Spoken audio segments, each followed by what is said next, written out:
Nototosaina tao Anosy ny 12 septambra 2024 ny fifanaova-tsony fifanaraha-piara-miasa teo amin'ny FAO sy ny Ministeran'ny Fambolena sy ny Fiompiana tamin'ny alalan'ny tetikasa fanaraha-maso ireo aretina mianjady amin'ny zava-maniry sy ny tontolo anaty ala izay tena anisany mamotika ny tontolo iainana.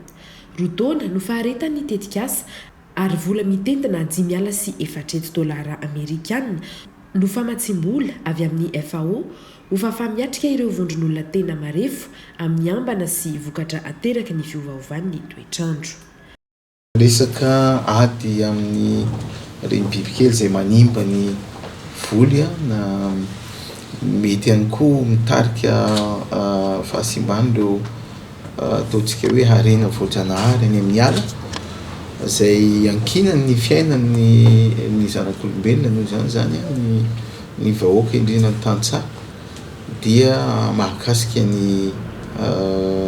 ezaka ataontsika amin'ny fahafitantenana-tsakafo. Anisan'ny asa lehibe izay andraikentan'ny Ministeran'ny Fambolena sy ny Fiompiana ny fiarovana ny voly sy ny harena voajanahary hafa na any amin'ny ala koa ary satria aty amin'ny ministera misy ny teknisianina tena misahana an'izany amin'ireo karazana bibikely izay mety manimba an'izany vokatra voly sy ny zavaboary zava-maniry any amin'ny ala zany. Rehefa reny no mirongatra dia misy fiantraikany amin'ny tambokatra sy ny fampetrahan'ny vokatra izay hoentsika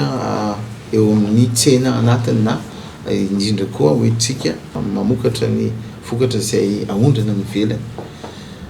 Na ny eto anatiny na ny any ivelany dia tsy maintsy tanjovana avokoa ny kalitaony. Ka raha misy kalitao ratsy noho ny fisiana bibikely dia lasa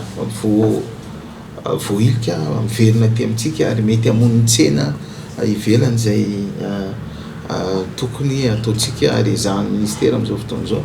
ao anatin'ny agribusiness ny hampitomboana azy. Dans cette logique, nous pensons qu'en combattant les ennemis des plantes et en combattant les parasites qui viennent affecter nos forêts, nous pourrons, travaillant très évidemment toujours avec le ministère de l'Agriculture et de l'Élevage dans le cadre de ce projet, en soutenant la direction de la protection des végétaux, nous pensons pouvoir arriver justement à créer un environnement où aussi bien les techniciens du ministère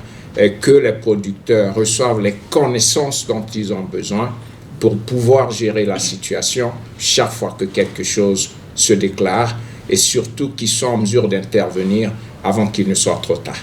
Tanjony tetikasa ny ametraka rafitra fanaraha-maso mahomby ny zava-maniry sy ny ala